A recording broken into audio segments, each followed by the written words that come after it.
Bonsoir tout le monde et bienvenue à notre une étude biblique qui est thématisée le son parce que nous sommes en période de semaine sainte alors que nous sommes en train de nous remémorer cette semaine passionnelle de notre Seigneur et Sauveur Jésus-Christ. Il nous a semblé bon de parler ce soir du son de Jésus pour comprendre un peu plus sa valeur, sa signification, le but pour lequel Christ a versé son sang. Avant de pouvoir passer à notre étude, nous allons chanter juste le premier couplet du cantique 217 qui dit « Veux-tu briser du péché le pouvoir ? La force est en Christ, la force est en Christ. » Et le refrain nous dit « Je suis fort par le sang de Christ, le sang de Jésus. » Donc nous allons chanter le premier couplet, le refrain, et ensuite nous dirons une prière avant de commencer notre étude biblique de ce soir. Veux-tu briser du péché le pouvoir? La force est en Christ, la force est en Christ. Si dans ton cœur tu veux le recevoir, la force est dans le sang du Christ. Je suis fort, fort. Oui, plus que vainqueur par le sang de Jésus. Je suis fort. Oui, plus que vainqueur par le sang de Jésus, mon sauveur. Je suis fort. Oui, plus que vainqueur par le sang de Jésus. Je suis fort, oui, plus que vainqueur par le sang de Jésus, mon sauveur. Alléluia. Alléluia. Nous allons prier. Seigneur notre Dieu, merci pour ton amour, merci pour ta grâce, merci pour le sang versé à la croix, par lequel nous avons aujourd'hui reçu le pardon de nos péchés, par lequel nous sommes forts. Merci de nous assister, de nous conduire en ce moment, Seigneur. Nous voulons parcourir ta parole. Remplis-nous de ton esprit pour que nous soyons en mesure de discerner ta parole, de sonder ta parole, de retirer ce qui est utile pour nos âmes afin que notre foi soit encore fortifiée et que notre service pour toi s'améliore de plus en plus. Merci Seigneur de te faire connaître encore à nous ce soir. Merci pour tes enfants qui sont présents et pour ceux qui sont encore en chemin. Conduis-les Seigneur. Dans le nom de Jésus, nous avons ainsi prié. Amen. Amen. Donc je disais tantôt, notre thème de ce soir, c'est le sang de Jésus. Et lorsque nous parlons du sang de Jésus, nous parlons en fait du fondement du plan de salut de Dieu pour les humains. Il y a un verset que nous allons pouvoir lire au début de cette étude, Éphésiens chapitre 1, le verset 7. Éphésiens chapitre 1, le verset 7.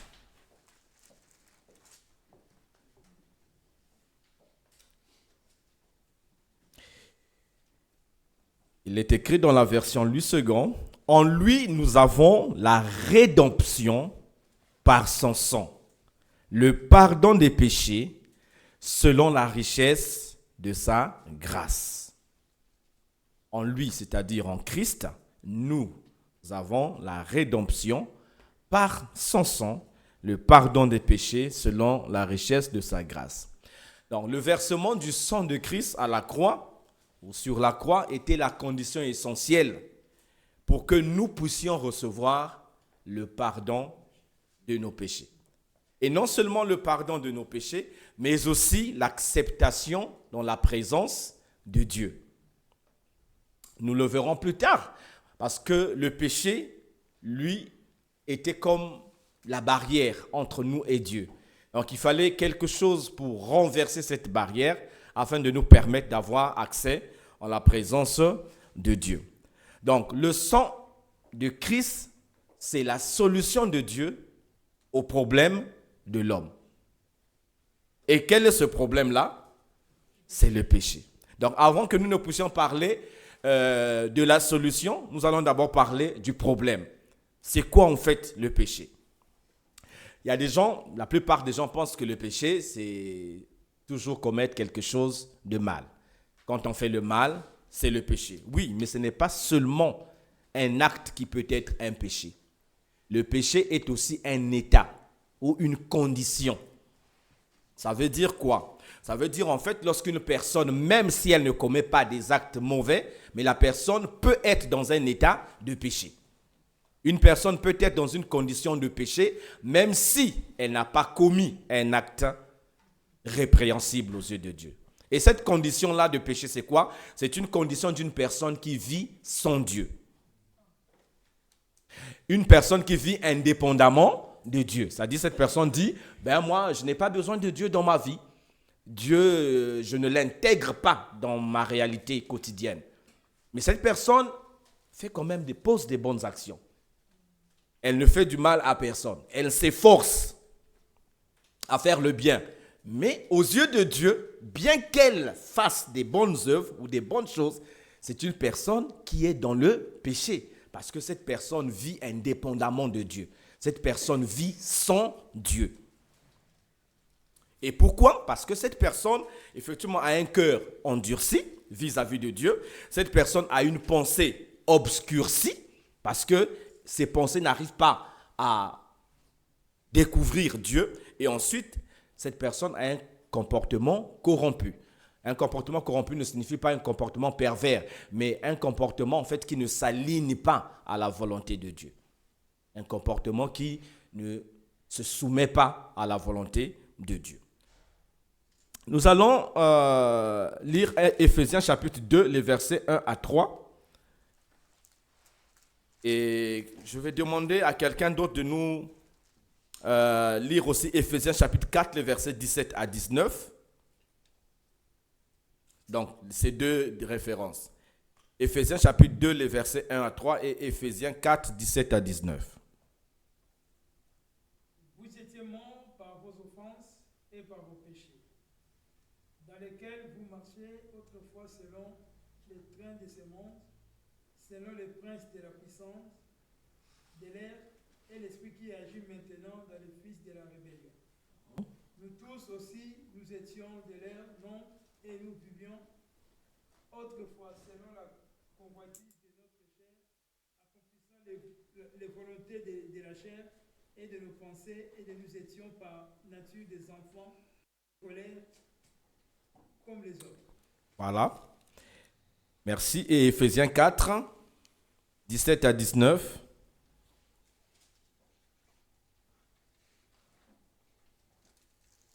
Voici donc ce que je dis et ce que je vous déclare dans le Seigneur. C'est que vous ne devez plus marcher comme des païens qui marchent selon la vanité de leurs pensées. Ils ont l'intelligence obscurcie. Ils sont étrangers à la vie de Dieu à cause de l'ignorance qui est en eux, à cause de l'endurcissement de leur cœur. Verset 19. Ayant perdu tout sentiment, ils se sont livrés à la dissolution pour commettre toute espèce d'impureté jointe à la cupidité. Voilà. Donc, si vous voyez bien, ce verset 17 à 18 nous montre l'état d'une personne qui est dans le péché. Donc, le péché, en fait, c'est une condition de pensée, de cœur et même d'intelligence. Donc, quand l'intelligence est obscurcie, le cœur est endurci et les pensées sont vaines, donc dans la vanité, alors cette personne est vraiment dans une condition de péché. Et c'est cet état-là, c'est cette condition-là qui conduit la personne à commettre des actes de péché. Mais avant les actes de péché, c'est d'abord la nature de péché et lorsque nous lisons nous faisons référence au premier texte, Éphésiens chapitre 2, l'apôtre Paul ici souligne que cet état concernait tout le monde avant que ceux à qui il écrit deviennent chrétiens, eux aussi, ils étaient de ce groupe-là. Donc personne ne peut dire qu'il est né sans péché. Tous nous naissons dans une condition de péché. Peu importe notre race, peu importe notre condition sociale, peu importe notre temps, nous naissons tous dans une condition de péché. Mais c'est lorsque nous donnons notre vie à Christ plus tard que nous sommes sauvés de cette condition de péché. Alors, pourquoi le péché est-il un problème? C'est le plus grand problème de l'homme. Ce n'est pas la pauvreté qui est un problème. Ce n'est pas le manque de logement qui est un problème pour l'homme, mais c'est le péché. Et la Bible nous présente le péché dans 4 effets dévastateurs. Le premier effet négatif, dévastateur du péché, c'est que le péché nous sépare de Dieu. Ésaïe, chapitre 59, le verset 2, vous connaissez très bien ce verset-là, n'est-ce pas? Ce n'est pas Dieu, la main de l'Éternel n'est pas courte pour sauver, ni son oreille trop dure pour entendre. Mais ce sont vos crimes qui mettent une séparation entre vous et votre Dieu. Ce sont vos péchés qui vous cachent sa face et l'empêchent de vous écouter. Donc, le péché nous sépare de Dieu. Parce que Dieu, il est saint. Et le péché ne peut pas cohabiter avec la sainteté de Dieu. Donc, du moment où l'homme est dans le péché, il est séparé de Dieu. Une deuxième conséquence, c'est que le péché cause la culpabilité. Quand quelqu'un pêche, la conséquence, sa conscience est affectée. Et lorsque sa conscience est affectée, c'est la culpabilité.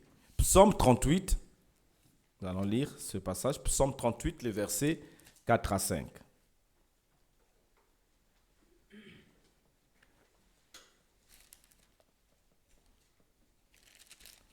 Psaume 38, 4 à 5.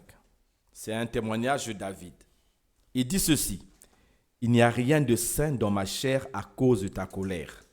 Il n'y a plus de vigueur dans mes os à cause de mon péché. Car mes iniquités s'élèvent au-dessus de ma tête comme un lourd fardeau. Elles sont trop pesantes pour moi. » Voilà la culpabilité. Quand quelqu'un ressent la culpabilité, c'est comme s'il y avait un poids sur sa tête. Le cœur n'est plus tranquille. Il y a quelque chose qui te dit, tu as mal agi. Tu n'es plus, comme on le dit, tu n'es plus dans ton assiette. Tu es dérangé intérieurement. Donc le péché ne crée pas la sérénité. Le péché n'apporte pas la paix. Le péché trouble notre conscience. Elle cause la culpabilité. Troisième effet, le péché permet à Satan de nous accuser. Le péché ouvre la porte à Satan pour porter ses accusations contre nous. Apocalypse chapitre 12, le verset 10.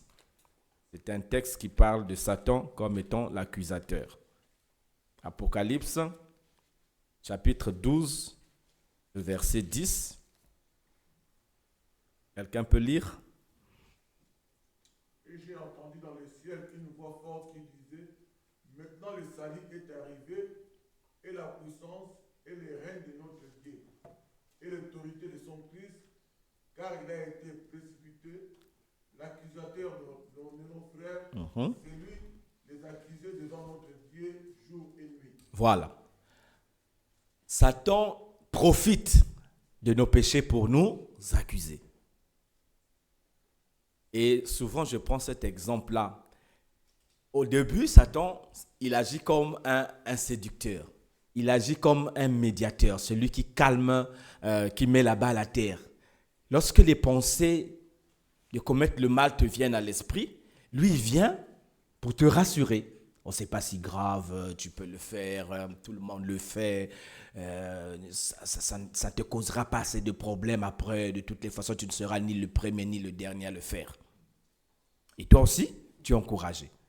Et dès que tu commets le péché, il revient. Mais cette fois-ci avec une autre stratégie. Au lieu de t'encourager, il commence à t'accuser. Et là, il dit, ah, tu as fait ça? Mais c'est pas possible. Mais, quand même, en tant qu'enfant de Dieu, en tant que chrétien, tu ne pouvais pas le faire. Ça ne sert même pas de prier parce que Dieu ne t'écoutera pas. C'est la voix de l'ennemi. Il t'a séduit, mais après, il revient pour t'accuser. Et il se présente devant Dieu pour dire, tu as vu ton enfant là, ce qu'il a fait. Tu as vu ta fille, tu as vu ton fils, celui pour qui tu es tellement fier là. Voilà ce qu'il a fait. Donc c'est vraiment un grand stratège, un rusé, un malin. Il aime accuser les enfants de Dieu. Je vous donne une référence que vous pourrez lire à la maison. On va lire Zacharie chapitre 3, les versets 1 à 4. Il y a là aussi une image de Satan qui accuse Josué devant le souverain sacrificateur. Zacharie chapitre 3, les versets 1 à 4. Alors ça, c'était la troisième conséquence du péché. La quatrième conséquence ou le quatrième effet dévastateur, c'est que le péché exige le châtiment de la mort. Le péché exige le châtiment de la mort. Ézéchiel chapitre 18, le verset 4. Ézéchiel chapitre 18, verset 4.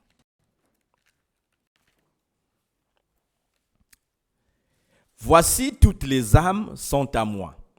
L'âme du Fils comme l'âme du Père. L'une et l'autre sont à moi. L'âme qui pêche, c'est celle qui mourra.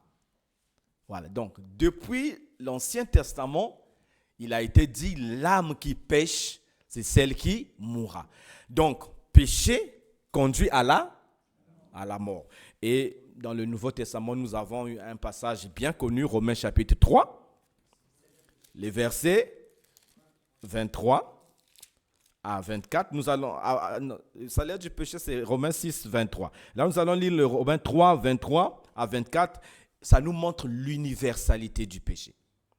Dans Romains 3, 23 à 24, il dit, car tous ont péché et sont privés de la gloire de Dieu. Ça, c'est le problème.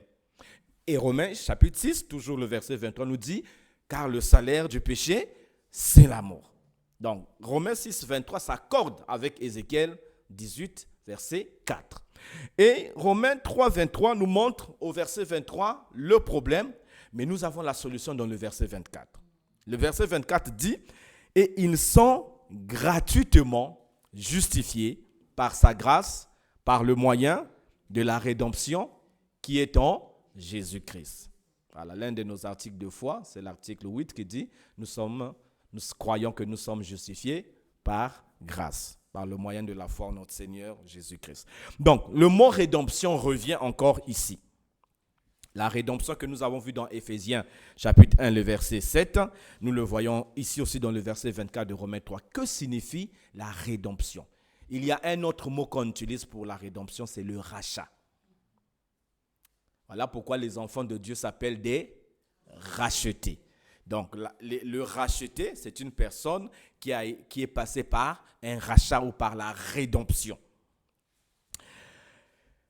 J'y reviendrai plus tard. Mais nous devons savoir que le rachat, en fait, c'était une action qui permettait de pouvoir délivrer quelque chose qui était voué à un sort fatal. Par exemple, un esclave, on pouvait racheter un esclave d'un mauvais maître. Admettons que quelqu'un avait un esclave qui le maltraitait et puis voilà, qu'une autre personne, en voyant cet esclave-là, la manière dont il était maltraité, a pitié de cet esclave, il va venir auprès de son maître pour lui dire « Je veux racheter ton esclave ». Et le maître de l'esclave va imposer un montant, une somme d'argent que le nouveau maître doit payer pour avoir cet esclave-là. Donc, l'argent ou le prix que le nouveau maître payait au premier maître de cet esclave était ce qu'on appelait le prix du rachat, le prix de la rédemption. Donc, il devait payer et ensuite, une fois qu'il a payé, la somme, il pouvait prendre cet esclave lui appartenait maintenant. Et le nouveau maître avait le droit de faire ce qu'il voulait de cet esclave, soit le rendre libre, soit le garder. Mais il fallait qu'il y ait un prix du rachat. Et dans la Bible, il y a beaucoup de cas de rachat. On pouvait même racheter une bête, on pouvait racheter une propriété. Et je vais juste vous donner un exemple du rachat d'une bête, Exode 21, le verset 29 à 30, dans le Pentateuque. Exode 21, les versets 29 à 30. Quelqu'un peut lire?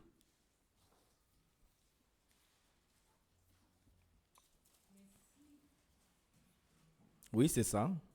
Mais si le bœuf avait déjà tendance à frapper, et si on avait averti son maître qu'il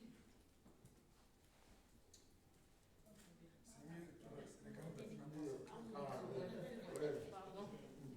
Mais si le bœuf était auparavant sujet à frapper, et qu'on en ait averti le maître, qui ne l'a point surveillé, le bœuf sera lapidé. Dans le cas où il tuerait un homme ou une femme, et son maître sera puni de mort. Si on imposait au maître un prix pour le rachat de sa vie, il paiera tout ce qui lui sera imposé. Voilà. Vous voyez, ici, il y a le cas du rachat d'un bœuf qui normalement était destiné à être lapidé, à être tué. Pourquoi? Parce que ce bœuf venait de commettre aussi un meurtre. Donc, mais on nous dit, si on exige à son maître le prix du rachat, le maître devait payer tout ce qui lui était exigé. Donc, les âmes pouvaient être rachetées, mais le prix était vraiment un prix conséquent. Ce n'était pas quelque chose de facile. Alors, nous allons lire maintenant un exemple concernant le rachat de l'âme. Dans le psaume 49, les versets 7 à 9, il y a deux versets ici. Psaume 49, versets 7 à 9.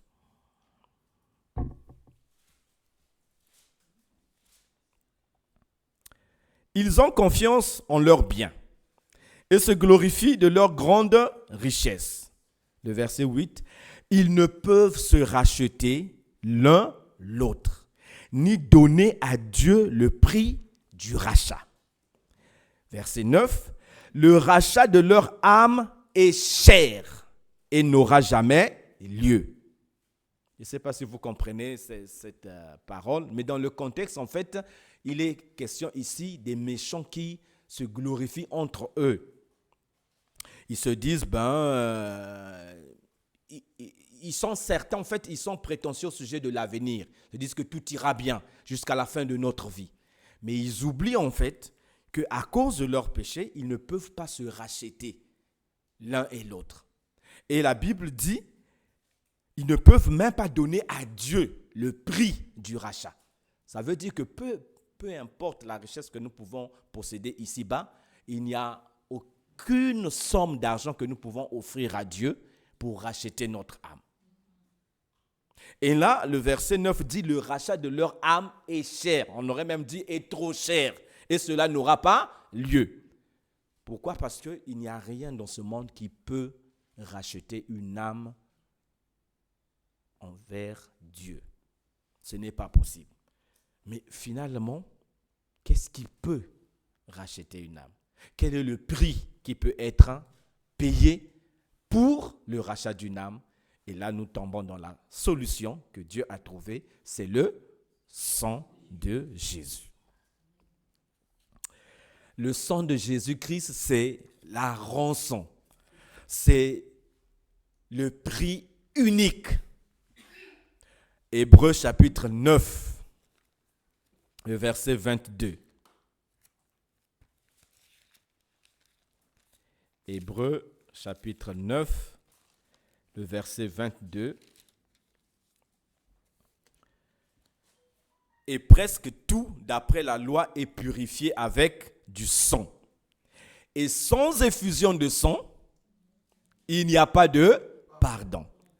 Sans effusion de sang, il n'y a pas de pardon. Donc, le seul prix qui permettait le rachat d'une âme, c'était le sang. Donc, dans l'Ancien Testament, nous voyons que le sang, le versement du sang était nécessaire pour éliminer le châtiment du jugement contre le péché d'une personne. Si vous voyez à partir du livre d'Exode, là où on parle des offrandes, des sacrifices dans le temple, dans le sanctuaire, mais ces sacrifices-là, en fait, avec quel but? C'était acquérir le pardon du peuple. Donc, celui qui avait péché devait apporter un animal. Cela dépendait de sa condition. Il y a certains qui pouvaient apporter un agneau, d'autres un pigeon par rapport à leurs moyens. Mais le principe, il fallait que le sang soit versé. Et pourquoi le sang devait être versé? Parce que le sang représente quoi? Pour vous, selon vous, le sang représente quoi? Non. C'est la vie. Le sang représente la vie. La vie est dans le sang. Lévitique chapitre 17, le verset 11. Le sang, c'est la vie. C'est pourquoi dans l'Ancien Testament, il était interdit que les gens mangent les animaux avec du sang. C'était une abomination. C'était à cause de ça.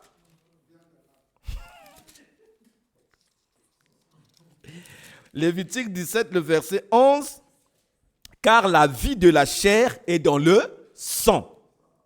Je vous l'ai donné sur l'autel afin qu'il serve d'expiation pour vos âmes.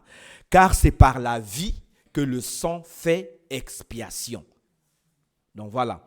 Donc le sang, ou plutôt la vie, est dans le sang. Et le sang était versé sur l'autel pour faire expiation, c'est-à-dire pour permettre que la vie de la personne qui avait péché soit préservée. Donc, voilà pourquoi au début, la personne qui venait pour le sacrifice posait sa main sur l'animal pour transférer en fait, pour se dire que désormais, mes péchés vont dans cet animal. Cet animal va me représenter. Quand on va le tuer, c'est comme si c'était moi qu'on tuait. C'est comme si c'était moi qu'on sacrifiait. Et là, quand on sacrifie l'animal, c'est le sang qu'on verse, c'est comme si c'était la vie de la personne qui avait commis le péché qui était répandue. Et vous savez, une des grandes illustrations du sang, de l'expiation, c'est ce qui s'est passé en Égypte. La nuit où on a délivré le peuple d'Israël. Qu'est-ce que Dieu avait dit au peuple? Que vous allez sacrifier un agneau et vous mettrez son sang sur les linteaux de vos portes. Et qu'est-ce qui va se passer? Une fois que vous aurez mis le sang sur le linteau, l'ange destructeur passera, et quand il verra le sang, qu'est-ce qu'il fera? Il passera. Et cet événement-là, c'est ce qui a donné naissance à la Pâque. Parce que la première Pâque, c'est celle-là. C'est là où ça a commencé, Exode 12. Donc vous pouvez lire l'histoire à la maison, tout le chapitre 12. Il y a la Pâque juive, sans E, P-A-Q-U-E, sans S à la fin. La Pâque chrétienne, c'est celle qui comporte un S à la fin. Et nous, ce n'est pas l'agneau animal, mais c'est l'agneau de Dieu, Jésus. Donc, dans Exode 12, le verset 13, il est dit, Dieu dit, lorsque je verrai le sang, je passerai. Et quand l'ange, ce soir-là, passait, quand il voyait le sang, il n'entrait pas.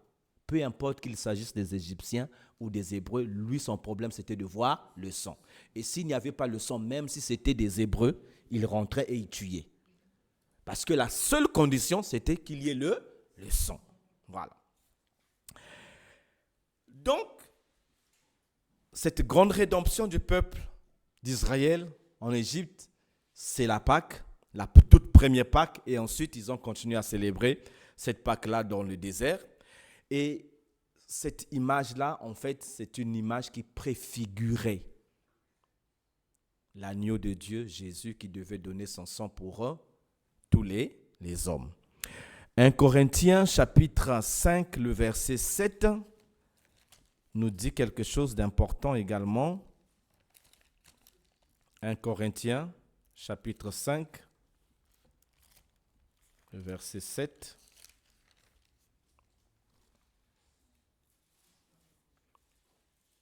Faites disparaître le vieux levain, afin que vous soyez une pâte nouvelle, puisque vous êtes sans levain, car Christ, notre Pâque, a été immolé. Christ, notre Pâque, a été immolé. En fait, l'apôtre Paul voulait simplement s'accorder avec les paroles de Jean-Baptiste, dans Jean chapitre 1, le verset 29, qui avait dit « Voici l'agneau de Dieu qui ôte les péchés du monde. » Jean-Baptiste, lui, il l'a dit avant que le sacrifice ne soit fait. Il a déjà montré aux gens, voici l'agneau dans Jean chapitre 1, le verset 29. Voici l'agneau de Dieu quand il a vu Jésus. Voici l'agneau de Dieu qui ôte les péchés du monde. Donc, toutes les personnes qui connaissaient la loi, qui connaissaient l'Ancien Testament, savaient de quoi Jean-Baptiste parlait. Voici l'agneau de Dieu qui ôte les péchés du monde. Et lorsque Paul arrive, le sacrifice a déjà été fait. Et qu'est-ce qu'il dit? Christ, notre Pâque, a été immolé. Donc, en fait, il voulait simplement dire, nous n'avons plus à revenir en arrière pour faire encore des sacrifices, pour sacrifier encore des animaux. Parce que le véritable sang, le véritable agneau de Dieu a été immolé déjà pour nous. Et c'est un fait, c'est une fois pour toutes. 1 Pierre chapitre 1, les versets 18 à 19.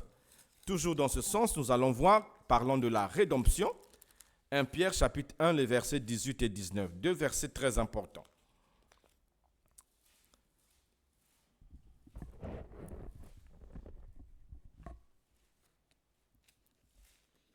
Un Pierre, chapitre 1, 18 à 19. Quelqu'un peut lire? Sachant que ce n'est pas par des choses périssables, par de l'argent ou de l'or que vous avez été rachetés de la vaine manière de vivre que vous avez hérité de vos pères, mais par le sang précieux de Christ, comme d'un agneau sans défaut et sans tache. Voilà. Le verbe racheter, oui? Prédestiné à la fondation du monde et manifesté à la fin des temps à cause de vous. Ouais, ça c'est le verset 20. On n'a pas besoin d'arriver là. Les versets 18 à 19. Ce n'est pas par de l'or, ce n'est pas par de l'argent, ce n'est pas par des choses périssables que vous avez été rachetés de la vaine manière. La vaine manière de vivre, on peut le résumer en un seul mot, le péché. Parce que le péché, nous l'avons hérité de qui? Mais de nos premiers parents, Adam et Ève, n'est-ce pas? Donc, nous avons été rachetés de ces péchés-là par le sang précieux de Christ, comme d'un agneau, sans défaut et sans tache. La condition de l'agneau pascal était celle-là. L'agneau devait être sans défaut et sans tache. C'est pour cela, c'est Jésus qui a été choisi pour mourir à la croix parce qu'il est le seul homme sans défaut et sans tache. Aucun homme ne pouvait mourir pour toute l'humanité. Seul Jésus qui est né sans péché. Voilà pourquoi c'est lui qui a été choisi parce que lui seul était le candidat qualifié pour cette mission.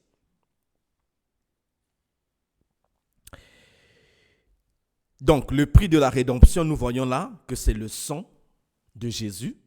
Et le but de la rédemption, c'était que nous soyons rachetés de la vaine manière de vivre que nous avions hérité de nos pères. Pourquoi le sang? Nous allons voir que le sang de Jésus est vraiment une solution totale, définitive et complète pour Dieu lui-même et pour nous. Premièrement, sachant que le sang a été versé d'abord pour Dieu. Ça, c'est la première chose que nous devons savoir. Pourquoi? Parce que c'est Dieu qui a exigé. Parce que c'est lui, le maître, qui devait recevoir le prix du rachat. Donc, le sang a été versé pour Dieu, pourquoi? Pour 3 choses. Pour nous donner la paix avec Dieu. Ça, c'était la première chose. C'est par le sang de Christ que nous avons la paix avec Dieu. Avant que le sang de Christ ne soit versé, dans notre état de péché, nous étions considérés comme des ennemis de Dieu. Ça, c'est ce que nous dit la Bible. Nous étions des ennemis de Dieu. Mais le sang de Christ, c'est le sang de la paix. C'est le sang qui nous donne la paix avec Dieu. Pourquoi? Parce que le problème que nous avions vis-à-vis de Dieu a été effacé par le sang. Donc, du moment où le problème n'est plus là, eh bien, nous avons la paix avec Dieu. Romains chapitre 5, le verset 1. Allons lire ce verset. Romains chapitre 5, verset 1.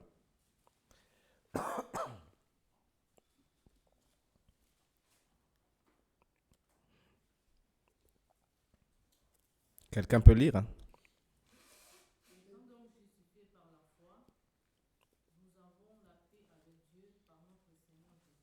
Voilà.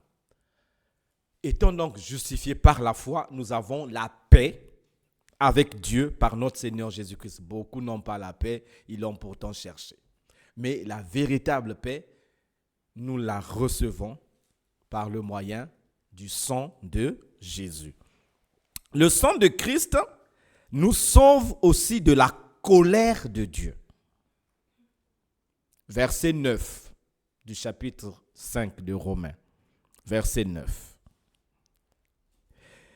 À plus forte raison, donc, maintenant que nous sommes justifiés par son sang, serons-nous sauvés par lui de la colère, c'est-à-dire la colère à venir. N'est-ce pas?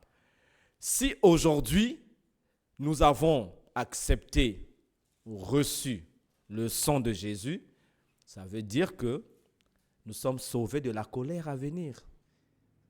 Et cette colère à venir, c'est cet enfer qui attend tous ceux qui, aujourd'hui, rejettent le Christ. Nous sommes déjà sauvés de cette colère grâce au sang de l'agneau de Dieu. Et ensuite, il n'y a pas que, donc nous avons la paix, nous avons sauvé de la colère, donc la paix vient de Dieu, la colère aussi de Dieu, elle est bannie à cause ou grâce à ce sang. Et la troisième bénédiction du sang, c'est que le sang nous réconcilie avec Dieu. Toujours dans ce même chapitre, le verset 10 à 11. Romains 5, versets 10 et 11. Alors nous lisons, « Car si, lorsque nous étions ennemis, nous avons été réconciliés avec Dieu par la mort de son Fils, à plus forte raison, étant réconciliés, serons-nous sauvés par sa vie. Et non seulement cela, mais encore nous nous glorifions en Dieu par notre Seigneur Jésus-Christ, par qui maintenant nous avons obtenu la réconciliation. » Donc le sang de Christ, c'est le sang de la réconciliation. Parce que le sang de Jésus, c'est la vie de Jésus. Et cette vie nous réconcilie avec Dieu. Donc voilà les 3 avantages ou les 3 bénédictions du sang de Jésus par rapport à notre relation avec Dieu. Ce sang-là nous procure la paix de Dieu. Ce sang nous délivre ou nous sauve de la colère de Dieu. Et ce sang nous réconcilie avec Dieu. Et il n'y a rien d'autre qui peut le faire à la place de ce sang. Mais le sang n'est pas seulement pour Dieu. Le sang est aussi pour l'homme. Jésus a versé son sang aussi pour toi et pour moi. Pour quelle raison? C'est vrai, la première partie, nous voyons que le sang de Jésus a satisfait toutes les exigences de la justice de Dieu. C'est-à-dire, ce que Dieu voulait, le sang l'a fait. Maintenant, mais il y a aussi des besoins que l'homme avait aussi, que le sang est venu satisfaire. Et comme je vous l'avais dit au tout début, le péché cause la culpabilité, n'est-ce pas? Mais le sang de Jésus-Christ nous lave de toute culpabilité. Le sang a été répandu pour toi et moi afin que ce sang nous lave de toute culpabilité. Je ne sais pas, je vous avais raconté l'histoire de Martin Luther, n'est-ce pas? Le rêve qu'il avait fait. Une fois, on avait parlé, je pense, sur lorsque on avait fait une étude biblique, Martin Luther avait eu un songe. Dans ce songe-là, c'est Satan qui est venu le voir et qui a commencé à lui montrer la liste de ses péchés. Il lui dit, tu as vu Luther, voilà ce que tu as fait. Voici tes péchés. Et Luther lui a posé la question, oh, il n'y a que ça comme péché. Et Satan a dit, non, il n'y a pas que ça. Tu veux que j'ajoute, mais vas-y. Et Satan s'est mis à allonger la liste jusqu'à ce que Luther lui a posé la question, est-ce que c'est tout ou tu en as encore à ajouter? Et Satan a dit, je pense que c'est bon, ça suffit ici. Et Luther lui a dit, tu peux maintenant écrire sur chaque péché, le sang du Christ me purifie de tout péché. Le sang de Christ me purifie de tout péché. Donc, dès lors que nous savons que le sang de Jésus a été versé pour mes péchés, nous n'avons plus besoin de vivre dans la culpabilité parce que le prix a été payé. Ce sang-là nous lave de toute culpabilité, nous purifie de toute culpabilité. Romains, nous allons lire un texte de l'Épître aux Hébreux. Hébreux chapitre 10, verset 22. Approchons-nous donc avec un cœur sincère dans la plénitude de la foi, les cœurs purifiés d'une mauvaise conscience et le corps lavé d'une eau pure. Les cœurs purifiés d'une mauvaise conscience, c'est ça la culpabilité.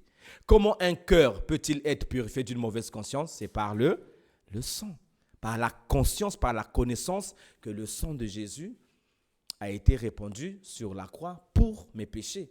Je n'ai plus besoin de rester dans la culpabilité. Parce que déjà, Romains chapitre 8, le verset 1 dit, il n'y a désormais plus de condamnation pour ceux qui sont en Christ, donc pour ceux qui sont au bénéfice du sang de Jésus-Christ. Une deuxième chose, le sang de Christ nous rapproche de Dieu. Le péché faisait quoi? Nous éloignait de Dieu. Mais le sang de Christ nous rapproche de Dieu. En fait, le sang de Christ nous met du côté de Dieu, nous rapproche de Dieu. Colossiens chapitre 1, les versets 20 à 22. Colossiens chapitre 1, versets 20 à 22. Il a voulu par lui tout réconcilier avec lui-même, tant ce qui est sur la terre que ce qui est dans les cieux, en faisant la paix par lui, par le sang de sa croix. Voilà l'idée de la paix.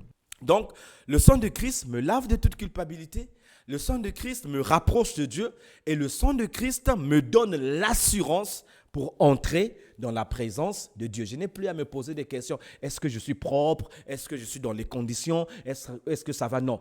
La seule question que j'ai à me poser, est-ce que le sang de Christ a été versé? Si la réponse est oui, donc je peux entrer.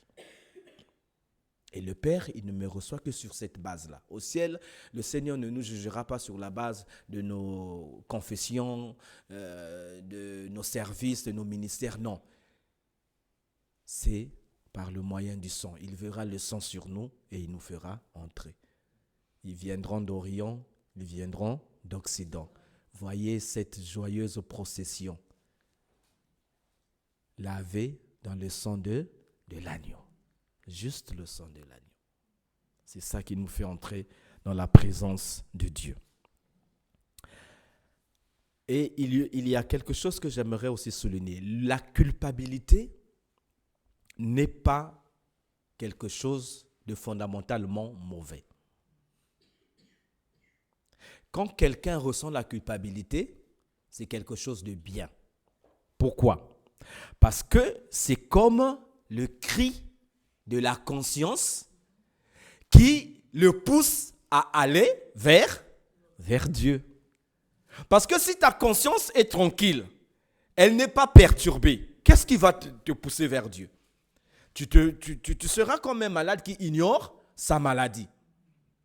Tu sembles bien aller alors que intérieurement, la maladie est en train de te ranger.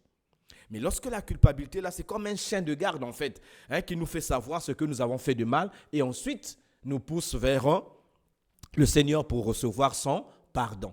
Parce que tant que la personne ne reçoit... Et vous voyez, par exemple, du temps de Jésus, si les pharisiens, beaucoup de pharisiens ne sont pas venus à Jésus, c'était parce que leur conscience ne leur reprochait absolument rien. Mais voilà. Alors qu'ils étaient dans l'erreur. Mais ceux qui avaient été touchés par leur conscience, par la culpabilité, comme les Nicodème, les Joseph d'Arimathée, ils se sont approchés de Jésus avec humilité. Et aujourd'hui encore, dans la vie de beaucoup de personnes, c'est leur orgueil qui les empêche de venir à Christ. Cet orgueil qui dit non, je n'ai pas besoin de pardon, tout va bien dans ma vie. Non, tout ne va pas bien tant qu'on n'a pas la paix avec Dieu. Parce que c'est la paix avec Dieu qui est le plus grand trésor, la plus grande richesse que l'homme doit avoir. Problème de culpabilité, c'est un problème résolu et nous sommes rassurés par les paroles de 1 Jean, chapitre 1, les versets 7 à 9. 1 Jean, chapitre 1, les versets 7 à 9. Mais si nous marchons dans la lumière, comme il est lui-même dans la lumière, nous sommes mutuellement en communion. Et le sang de Jésus, son Fils, nous purifie de tout péché. Le verset 8. Si nous disons que nous n'avons pas de péché, nous nous séduisons nous-mêmes. Et la vérité n'est point en nous. Personne ne peut dire qu'il n'a pas de péché. Et le verset 9. Si nous confessons nos péchés, il est fidèle et juste pour nous les pardonner et pour nous purifier de toute iniquité. Voilà. Donc, dès le départ, nous voyons que le sang de Christ nous purifie de tout péché. Si nous marchons dans la lumière, nous n'avons aucunement besoin de dire que non, nous n'avons pas de péché. Attention, le dire, c'est faire de Dieu un menteur. Et nous nous séduisons nous-mêmes. Nous sommes en train de nous tromper. Au contraire, nous devons savoir que puisque le sang de Jésus a été versé, nous avons là une possibilité de recevoir le pardon et la purification de notre péché. Donc Dieu, lui, quand nous péchons, il ne dit pas que non, ça va, c'est bon, il n'y a pas de problème, tu es mon enfant. Non, il expose le péché, il l'expose et il s'en occupe. Parce que Dieu, il nous aime et il traite le péché comme il doit le traiter. C'est pourquoi il nous appelle toujours à la repentance. Parce que cette lettre que Jean écrit, si vous voyez au chapitre 2, le verset 1, vous allez comprendre qu'est-ce qu'il dit ici. Versets 1 et 2. 1 Jean chapitre 2, les versets 1 et 2, il dit « Mes petits enfants, je vous écris ces choses afin que vous ne péchiez point. Et si quelqu'un a péché, nous avons un avocat auprès du Père, Jésus-Christ le juste. » Et le verset 2 dit « Il est lui-même, c'est-à-dire Jésus, la victime expiatoire pour nos péchés, et non seulement pour les nôtres, mais aussi pour ceux du monde entier. » Voyez? Donc, la Bible ne dit pas qu'un enfant de Dieu ne peut pas pécher. Mais la Bible dit qu'il est possible qu'un enfant de Dieu pêche. Mais quand il pêche, il doit se rappeler qu'il a un avocat auprès du Père. Et cet avocat, c'est Jésus-Christ le juste. Parce qu'il est la victime, il est l'agneau qui a répandu son sang pour nos péchés et pour les péchés du monde entier. C'est pour cela qu'à la messe, nous disons, quiconque le veut peut être sauvé. Parce que le sang de Jésus a été versé pour tout le monde. Pour les noirs, comme pour les blancs, pour les rouges, comme pour les jaunes. Pour les pauvres, comme pour les riches. Parce que le sang, c'est ce qui est universel. On n'a jamais parlé de sang noir, ni de sang blanc, ni de sang rouge, ni de sang jaune. Tous, quelle que soit la couleur de notre peau, nous avons du sang rouge. Mais le sang est aussi pour Satan. Nous avons vu que le sang est pour Dieu, le sang est pour l'homme. Troisièmement, le sang aussi a été versé pour Satan. Alors, qu'est-ce que le sang fait pour Satan? Je vous avais dit, premièrement, lorsque je parlais de Satan, j'avais relevé un rôle.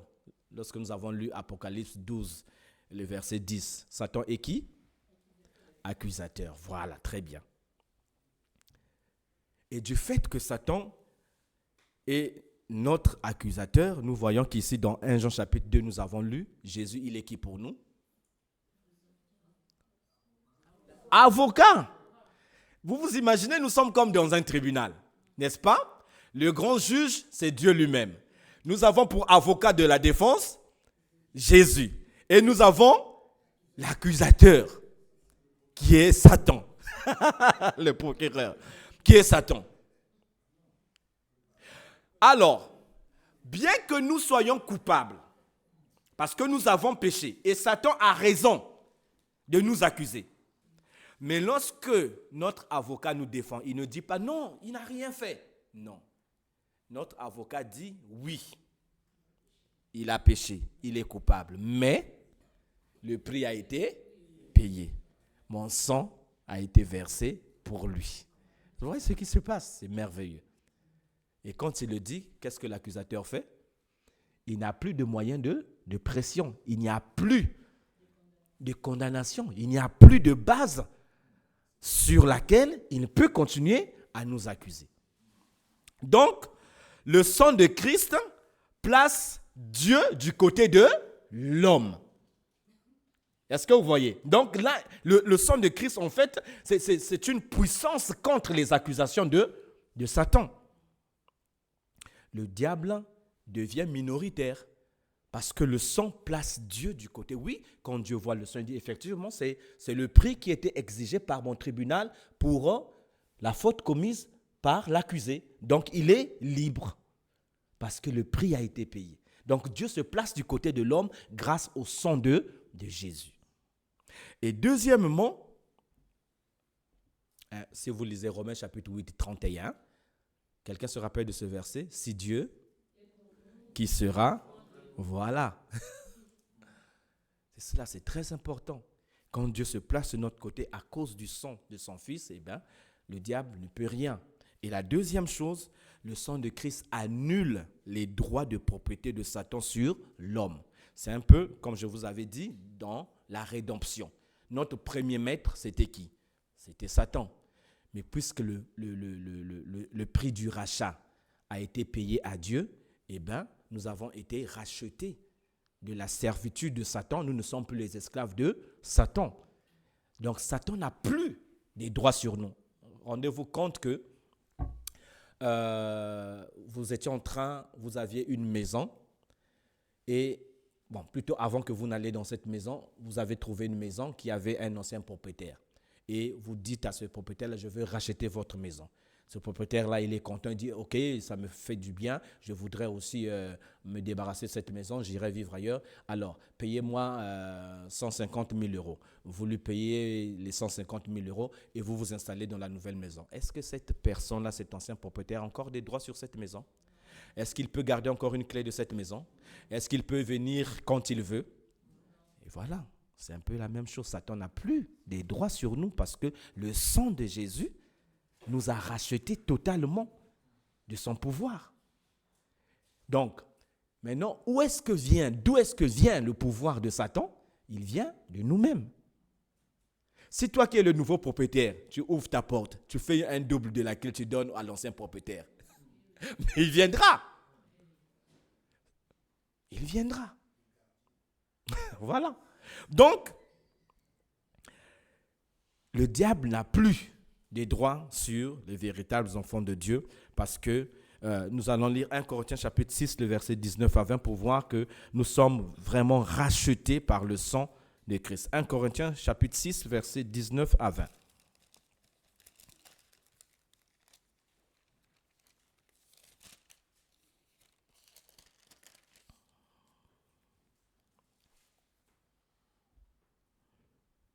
Ne savez-vous pas que votre corps est le temple du Saint-Esprit qui est en vous, que vous avez reçu de Dieu et que vous ne vous appartenez point à vous-même? Verset 20. Car vous avez été rachetés à un grand prix. Et quel est ce grand prix? Le sang de Jésus.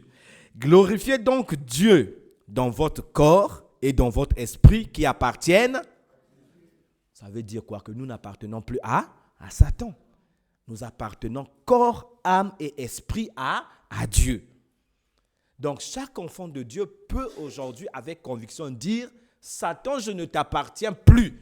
Tu n'as rien en moi et tu n'as rien sur moi. Tout ce que je suis appartient maintenant à Dieu. J'aime bien ce verset de 1 Jean chapitre 5.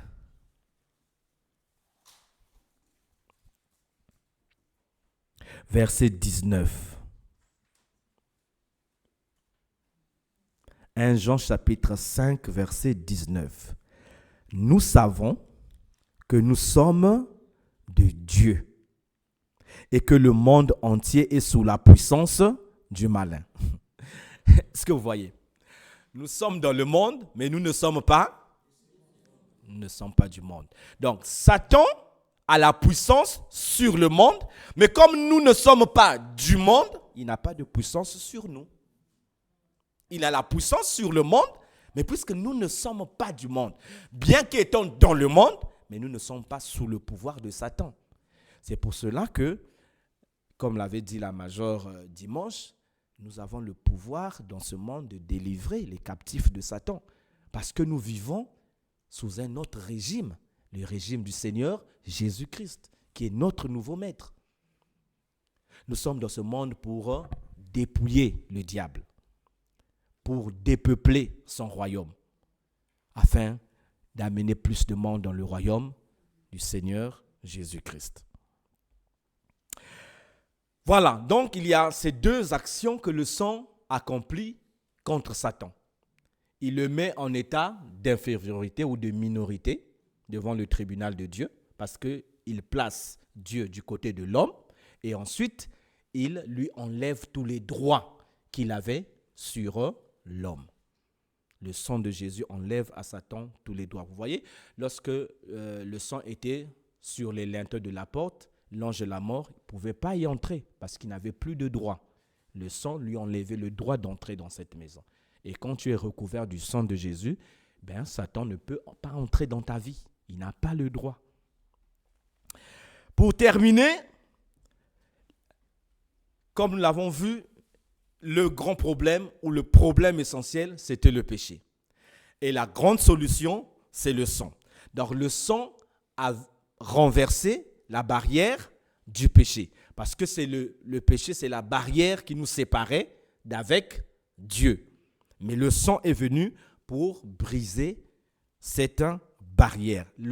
Par la croix, le sang a détruit cette barrière qui existait entre Dieu et nous. Nous avons reçu le pardon, non pas parce que Dieu a fermé l'œil sur nos péchés, mais parce que le sang de Jésus a éradiqué le péché. Donc, nous ne sommes pas, en fait, déclarés justes, mais nous sommes rendus justes. Nous sommes justifiés par le sang de Jésus. En fait, comme je vous l'avais dit, à la croix, il y a eu un échange. Jésus a pris notre place et nous avons pris la place de Jésus. Donc, il y a 5 mots que la Bible utilise pour parler de cette œuvre que le sang a accomplie par rapport à nos péchés. La première expression, le premier mot, c'est expiation. Ce sont des mots qui sont très importants à connaître. Romains chapitre 3, le verset 25. Nous allons lire ce passage et je vais expliquer brièvement. Expiation, Romains 3, le verset 25. C'est lui que Dieu a destiné à être par son sang pour ceux qui croiraient, victime propitiatoire, afin de montrer sa justice parce qu'il avait laissé impunis les péchés commis auparavant au temps de sa patience. L'expiation, c'est le fait, l'action d'enlever le péché d'une personne. C'est un peu comme si on couvrait pour que le péché ne se voit plus. Et c'est le sang de Jésus qui a réalisé cette action-là. Donc, l'expiation ou la propitiation, c'est l'acte de couvrir pour que la chose ne se voit plus ou d'enlever. Donc, le sang de Jésus a été répandu pour faire l'expiation de nos péchés, c'est-à-dire pour les enlever ou pour les couvrir. Deuxièmement, il y a la justification. Toujours, c'est le sang de Jésus qui permet à ce que la justification soit accomplie. Et la justification, c'est quoi? La justification, c'est le fait que la condamnation qui pesait sur nous a été annulée. Et par la justification, nous avons quoi avec Dieu? J'en avais déjà parlé. Si nous sommes justifiés, nous avons la paix. Nous avons la paix avec Dieu. Romains chapitre 5, le verset 1, nous l'avons lu. Si nous sommes justifiés, puisque lorsque nous étions dans le péché, nous étions ennemis. Il y avait la colère de Dieu qui était là. Mais maintenant que le sang a été versé et a apaisé cette colère, nous avons maintenant la paix avec Dieu. Donc la justification. Donc maintenant, il n'y a plus de jugement sur nous.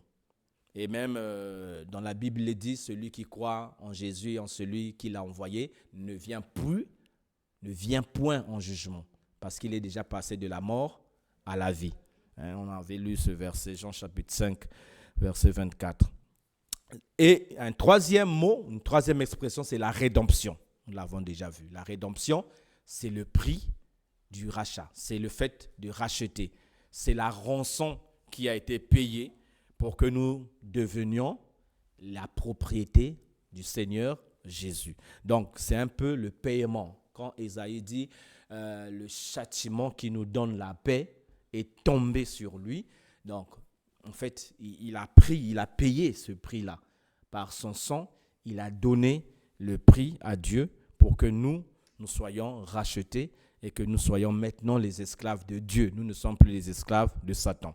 Expiation, justification, rédemption. Quatrième expression, c'est la réconciliation. Le sang permet la réconciliation avec Dieu. Et être réconcilié avec Dieu, ça veut dire être restauré dans une bonne relation. Quand vous êtes réconcilié, ça veut dire votre relation qui était peut-être effritée, tendue, elle est restaurée. Si vous vous réconciliez avec votre ami, ça veut dire que vous restaurez votre relation. Donc aujourd'hui, nous avons une bonne relation avec Dieu grâce au sang de Jésus qui nous a réconciliés avec lui. Toutes les barrières qui nous séparaient de Dieu ont été brisées. Et il y a une dernière action, un dernier mouvement, c'est la sanctification. Par le sang de Jésus, nous sommes sanctifiés. Ça veut dire quoi? Que nous sommes mis à part. La sanctification ici ne veut pas dire que nous sommes rendus parfaits. Mais comme le sang de Jésus est venu sur nous, ça veut dire que puisque nous sommes devenus et propriété de Dieu, donc nous appartenons maintenant à Dieu, et pour cela, Dieu nous a mis à part, pour lui seul, pour le servir, pour être à son service. Donc, c'est ce que le sang de Jésus fait aussi pour nous. Et c'est par le moyen de ce sang-là que nous pouvons marcher en sainteté de vie devant Dieu et devant les hommes. Donc, voilà les 5 grandes actions que le sang accomplit en nous. Expiation, il couvre nos péchés. Justification, il nous rend justes parce que quelqu'un d'autre a pris notre place. Le jugement est enlevé. Rédemption, parce que c'est le prix qui a été payé pour que nous devenions la propriété de Dieu. Nous sommes rachetés de la puissance du malin. La réconciliation, les barrières sont brisées grâce à ce sang qui nous donne une libre entrée dans le sanctuaire, dans la présence de Dieu. Et ensuite, nous sommes sanctifiés, mis à part et on voit vers la sanctification permanente. Le sang, c'est le sceau de la nouvelle alliance. La nouvelle alliance que Dieu a établie avec le monde, avec les hommes et les femmes d'aujourd'hui, c'est le sang de Jésus, c'est le sceau. Le sang de Jésus, c'est le sceau de l'alliance. C'est uniquement sur la base de ce sang-là que nous avons une nouvelle alliance avec notre Dieu. Dans Luc chapitre 22, pour terminer, parce qu'il faut que nous le sachions, Luc chapitre 22, le verset 20.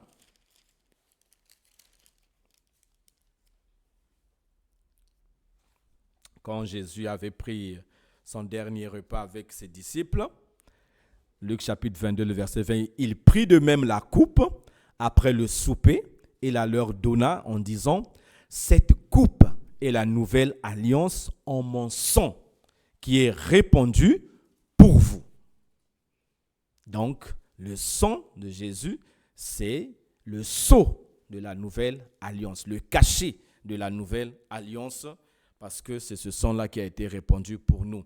Et Hébreux chapitre 13, le verset 20, qualifie le sang de Jésus comme étant le sang d'une alliance éternelle. Pourquoi? Parce qu'il y a eu une première alliance avec le peuple d'Israël. Mais cette alliance-là, elle a été rendue caduque. Mais la nouvelle alliance, c'est une alliance éternelle. Hébreux chapitre 13, le verset 20, c'est la conclusion de cette épître. C'est même une formule de bénédiction.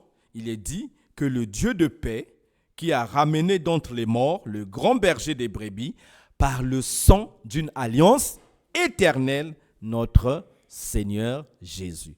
Donc le sang de Jésus, c'est le sang d'une alliance éternelle. L'alliance, la nouvelle alliance que Dieu a établie avec les hommes par le moyen du sang de Jésus est une alliance inébranlable, une alliance éternelle. Elle ne sera jamais abolie. C'est la dernière et la finale. Donc quand tu es dans cette alliance, tu es en sécurité parce que rien ne la brisera. C'est vraiment fondé sur un fondement sûr. Dans l'ancien Israël, c'était pas certain parce qu'il y avait le souverain sacrificateur qui était un homme qui devait mourir, devait être remplacé. Mais Jésus est mort une fois pour toutes, il est revenu à la vie et il vit pour toujours. Il ne peut pas être remplacé. Et il a donné son propre sang une fois pour toutes. On n'a plus besoin d'autres sacrifices. Donc j'espère que pour les jours à venir, vous n'allez plus chercher à ce que Jésus meure le vendredi saint dans votre cœur pour qu'il ressuscite le dimanche. C'est déjà passé. Une fois pour toutes. Ça a été fait. D'accord? Voilà, c'est le sang d'une alliance éternelle. Alors le sang de Christ est le fondement pour notre vie en Dieu. Ce n'est pas simplement un événement historique, un fait du passé que nous croyons à distance, mais le sang de Christ a encore un effet réel et puissant aujourd'hui dans nos vies. Pourquoi? Parce que le diable sait que ce sang-là, c'est ce sang qui nous a délivrés de son pouvoir, de son autorité. Et chaque fois que nous le confessons, nous y croyons, nous sommes sur un terrain solide. Donc nous devons constamment rester sous la couverture de ce sang de l'agneau. Voilà notre étude de ce soir sur le sang de Jésus, alors que nous nous approchons de ce vendredi saint, lorsque nous allons encore nous commémorer cet événement et chanter des cantiques sur la croix et sur le sang. Nous allons comprendre que ce sang, il a une grande importance, une importance éternelle, une importance inégalable. C'est le plus grand prix parce qu'il n'y avait pas un autre moyen par lequel on pouvait recevoir le pardon de nos péchés, par lequel on pouvait être racheté, par lequel on pouvait être réconcilié avec Dieu, par lequel on pouvait être justifié, par lequel on pouvait être sanctifié. Ce n'est que le sang de Jésus qui a pu tout faire. Il a été versé pour Dieu, il a été versé pour nous et il a été versé pour Satan. Donc, il a résolu tous les problèmes à tous les niveaux. Que vraiment notre Dieu soit glorifié pour le précieux sang de son Fils. Amen. Nous allons prier pour bénir le Seigneur pour son amour incomparable. Dieu notre Père, nous te remercions pour le précieux sang de ton Fils Jésus versé à la croix pour nous sauver de nos péchés, pour nous procurer le pardon, la paix, la justification, la réconciliation avec toi, la sanctification. Merci de ce que Jésus a été le candidat parfait pour cette grande mission. Et merci parce qu'aujourd'hui nous pouvons nous réjouir d'être au bénéfice des effets de ce sang précieux que nous pouvons nous réjouir d'avoir une libre entrée en ta présence et d'avoir cette capacité de témoigner ton nom dans ce monde, d'apporter la bonne nouvelle qui délivre les captifs, qui ouvre les yeux des aveugles et qui donne la paix et la joie. Seigneur, pendant que nous pensons aux souffrances de notre Seigneur Jésus-Christ, donne-nous d'être reconnaissants en ayant plus d'amour encore pour toi et pour le Seigneur, et en ayant aussi plus d'amour pour nos frères et nos sœurs, car c'est par amour que ce sang a été répandu. Sois béni encore pour tout, et merci. Amen.